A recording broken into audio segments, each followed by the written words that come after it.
Hello friends, मैं निशान चौधरी आप सभी का अपने और आप सभी के प्यारे चैनल द साइंस कॉमरेड में आप सभी का स्वागत करता हूं।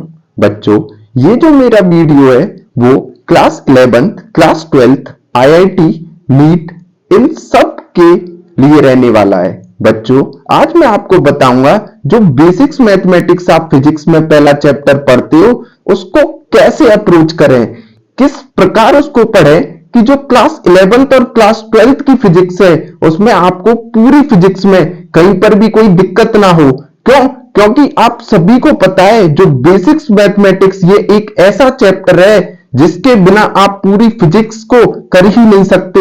जैसे सिंपली मैं बात करूं, theta, sine theta, cos theta, tan theta, ये टर्म आपको हर जगह देखने को मिलते हैं। कहीं इंटीग्रेशन आ जाता है, कहीं डिफरेंशिएशन, कभी डबल डिफरेंशिएशन, कभी कुछ फॉर्मूला, कभी कुछ फॉर्मूला। तो बच्चों, बेसिक्स मैथमेटिक्स के बिना ये सारे फिजिसिस्ट को पता है कि बिना बेसिक्स मैथमेटिक्स के ना तो कोई भी चैप्टर कंप्लीट है और ना कंप्लीट माना जाता है। क्यों? क्योंकि हर एक चैप्टर एप्लीकेशन है बेसिक्स फिजिक्स का। मैं आपको बताऊंगा इस वीडियो में कि बेसिक्स मैथमेटिक्स में आपको किस किस अप्रोच पर काम करना है, क्या अप्रोच रखना है कि इनको हम टैकल कर सकें। तो बच्चों, यहां 10 पॉइंट मैं आपको बताऊंगा। इन 10 पॉइंटों पर आपको बहुत अच्छे से महारत हासिल करनी है, इन पर न्यूमेरिकल प्रैक्टिस करनी है। अगर आप पढ़ते हैं इनको तो अच्छी बात है, अगर आप नहीं पढ़ते तो कमेंट सेक्शन में बता देना, मैं पूरा वीडियो बना के डाल दूंगा हर एक पर न्यूमेरिकल्स के साथ साथ। चलते हैं बच्चों, किस प्रकार आपको बेसिक्स मैथमेटिक्स में अप्रोच को बनाना है। तो बच्चों, सबसे पहले बेसिक्स मैथमेटिक्स, बेसिक मैथमेटिक्स में बेसिक ट्रिग्नोमेट्री को बच्चों आपको करना है। आप किसी भी कोचिंग में कोई भी टीचर आपको पढ़ा रहा है, अच्छे से बेसिक्स ट्रिग्नोमेट्री में न्यूमेरिकल लगाने हैं। जैसे आप कहोगे कि बेसिक्स ट्रिग्नोमेट्री है क्या, तो बच्चों जैसे मैं सिंपली बात कर दूं, simply sine theta, cos theta, tan theta, इनकी बात है।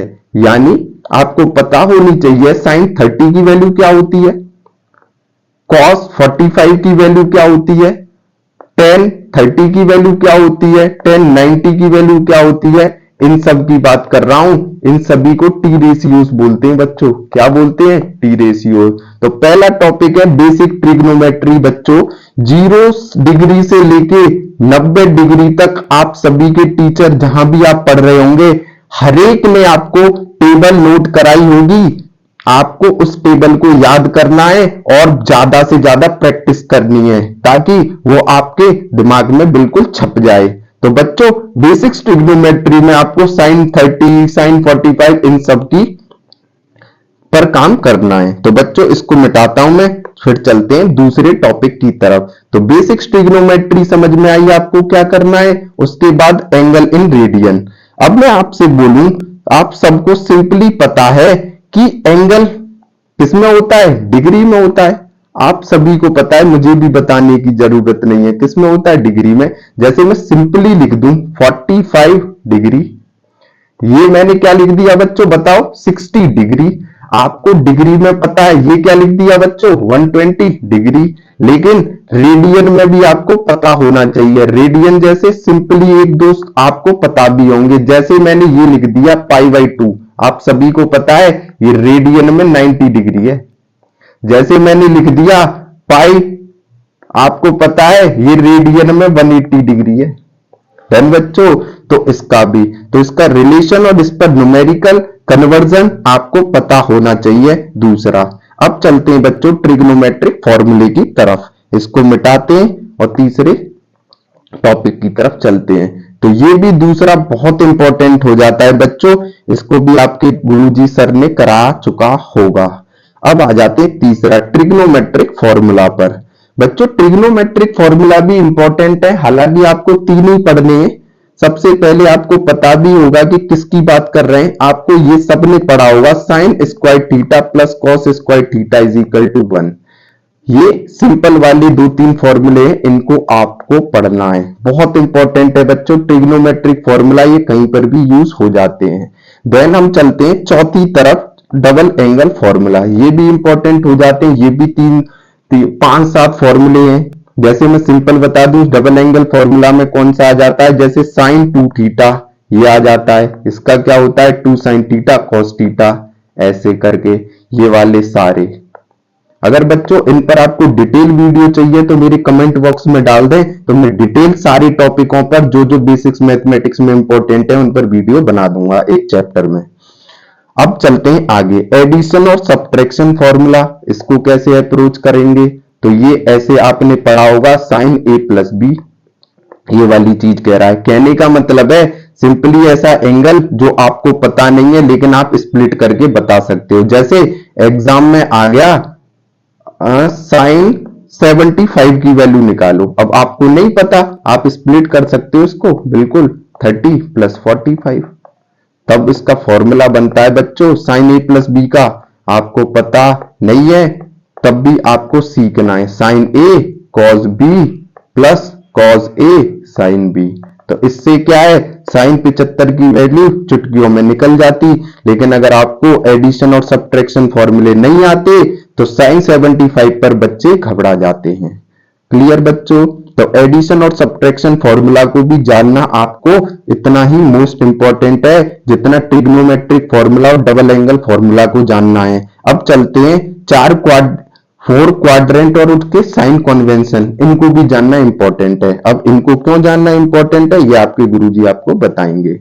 बच्चों सिंपली अगर मैं बात करूं आपसे, बिल्कुल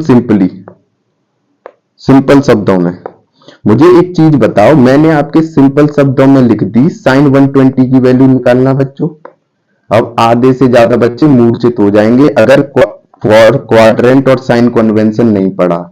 अब आपको अगर साइन कन्वेंशन पढ़ा है तो साइन 120 कॉस 150 इन सब की वैल्यू, यानी 0 डिग्री से 90 डिग्री की वैल्यू सबको याद होती है बेसिक ट्रिग्नोमेट्री में। लेकिन 120 150 270 इन सब की वैल्यू कैसे निकालते हैं, जब आपको 4 क्वाड्रेंट और उनके साइन कन्वेंशन पता हो तो इनकी वैल्यू भी धड़ाधड़ निकलती है। बच्चों आपके टीचर ने समझाया होगा, उस पर बहुत सारे क्वेश्चनों को प्रैक्टिस करना है। तो ये चारों क्वाड्रेंट की और उसके साइन कन्वेंशन अगर आएंगे तो आप साइन 120 हो गया, 10 150 इन सब की वैल्यू भी आप इजीली निकाल पाएंगे।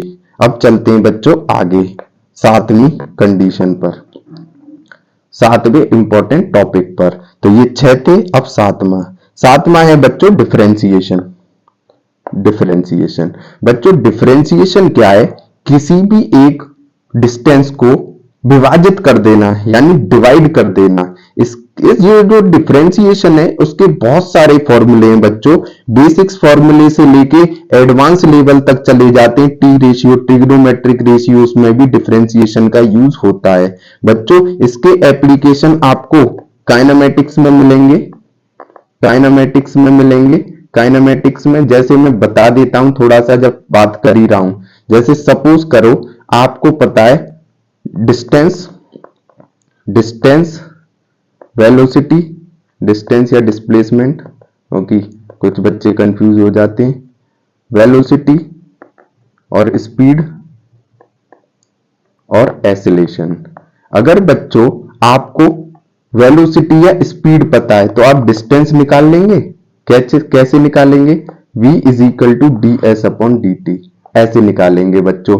यानी डिस्टेंस अगर आपको पता है तो वेलोसिटी आप निकाल लेंगे, इसको टाइम के विद रिस्पेक्ट टू डिफरेंशिएट कर देंगे। आपको एक्सेलरेशन निकालना है, वेलोसिटी दे रखा है तो a is equal to d v upon d t, ये स्मॉल d ही डिफरेंशिएशन का सिंबल है बच्चों। ये एप्लीकेशन है, जब आप काइनेमेटिक्स पढ़ोगे, डिफरेंशिएशन अगर यहां से पढ़ के आता है तो काइनेमेटिक्स के वो क्वेश्चंस इजीली सॉल्व होंगे, नहीं तो बच्चों नहीं होंगे। अब डबल डिफरेंशिएशन की बात कर लूं बच्चों, तो यहीं देख लो आप, आपको थोड़ा सा पेन चेंज कर दूं, यहीं देखो बच्चों आप, यहां पर ये डिस्टेंस डिस्प्लेसमेंट है, ये वेलोसिटी स्पीड है, ये एक्सेलरेशन है। अगर मैं क्या कर रहा हूं, डिस्टेंस आपको पता है और वेलोसिटी और स्पीड की जगह एसिलेशन पूछा है तो क्या करोगे? आपको एक बार डिफरेंशिएशन करने पे वेलोसिटी मिलेगा, एक और बार करने पे एसिलेशन। तो मैं क्या करूं, मैं ऐसा ना करूं इसी को 2 बार डिफरेंशिएट कर दूं, तो इसको अगर 2 बार डिफरेंशिएशन कर देता हूं तो अब क्या मिल जाएगा? एसिलेशन। तो ए क्या हो जाएगा? क्या हो जाएगा? D S square upon D square S D T square, ये हो जाएगा। डन। तो ये था डबल डिफरेंशिएशन। इसको रफ करता हूं, फिर चलते हैं मैक्सिमा और मिनिमा की तरफ। मैक्सिमा और मिनिमा वर्क पावर एनर्जी जब आप चैप्टर पढ़ोगे तो उसमें आपको बहुत जगह देखने को मिलेगा बच्चों। जैसे पूछ लेता है कि इसका मैक्सिमम कहां होगा, और ये काइनेमेटिक्स में भी आपको पता चल जाएगा। मैक्सिमम वेलोसिटी पूछेगा, मिनिमम वेलोसिटी पूछेगा। इसमें पोटेंशियल एनर्जी वाले कॉन्सेप्ट से चीजें को थोड़ा सा जनरेट होता है। अगर मैक्सिमम मिनिमम आता है तो पोटेंशियल एनर्जी को आपको पढ़ना पड़ेगा बच्चों, ये भी इंपॉर्टेंट है। अब इंटीग्रेशन। बच्चों इंटीग्रेशन के भी तत्व आपको काइनेमेटिक्स और हर चैप्टर में मिलेंगे, लेकिन इसको भी मैं काइनेमेटिक्स की मदद से ही बताऊंगा थोड़ा सा। जैसे सपोज करो डिस्टेंस और डिस्प्लेसमेंट, डिस्टेंस और डिस्प्लेसमेंट, वेलोसिटी और स्पीड और एसिलेशन। अगर आपको डिस्टेंस और डिस्प्लेसमेंट पता था तो आपने वेलोसिटी और स्पीड निकाल ली थी। कैसे? डिफरेंशिएशन करके। वेलोसिटी स्पीड पता थी, एसिलेशन निकाल लिया था डिफरेंशिएशन करके। अगर मैं आपसे बोलूं डिस्टेंस डिस्प्लेसमेंट निकालना है, स्पीड और वेलोसिटी पता है, क्या कर दो? इंटीग्रेट कर दो। कहने का मतलब है कि इसका उल्टा बिल्कुल अभी आऊंगा। एसिलेशन आपको पता है, वेलोसिटी और स्पीड निकालना है, इंटीग्रेशन कर दो। यानी इंटीग्रेशन इनवर्स है डिफरेंशिएशन का, बिल्कुल। डन बच्चों। लेकिन फॉर्मूले थोड़े अंतर हैं, बेसिक से एडवांस की तरफ चलेंगे और ये आपका सारे न्यूमेरिकल काइनेमेटिक्स से लेके सब चीज में एप्लीकेबल होंगे, सारे ये जो 10 हैं। तो एक बार और मैं बता देता हूं, basics mathematics, angle in radians, trigonometric formula, double angle formula, addition and subtraction formula, 4 quadrant and sign convention, differentiation, double differentiation, maxima minima and integration, ये आपको बेसिक्स मैथमेटिक्स में आने ही चाहिए। इनके बिना पूरी फिजिक्स बेकार रह जाएगी बच्चों। इन 10 टॉपिकों पे बहुत अच्छे से काम करो, चाहे तो आप 4 से 5 दिन लो। और अगर कहीं पर अगर कोई टीचर इन सबको नहीं पढ़ाता बेसिक्स मैथमेटिक्स में, तो मेरी वीडियो पर आओ, कमेंट करो, मैं इस पर पूरा चैप्टर पढ़ा दूंगा बच्चों। एक लेक्चर बना के, एक सीरीज बना के डाल दूंगा, सारी चीजों की बेसिक्स फॉर्मूले से लेके सब। ये बहुत इंपॉर्टेंट है, पूरी क्लास 11th और क्लास 12th की नींव इसी चैप्टर पर टिकी है। तो बच्चों धन्यवाद। मेरा वीडियो अगर अच्छा लगा है ज्यादा से ज्यादा शेयर करो, लाइक करो, सब्सक्राइब करो।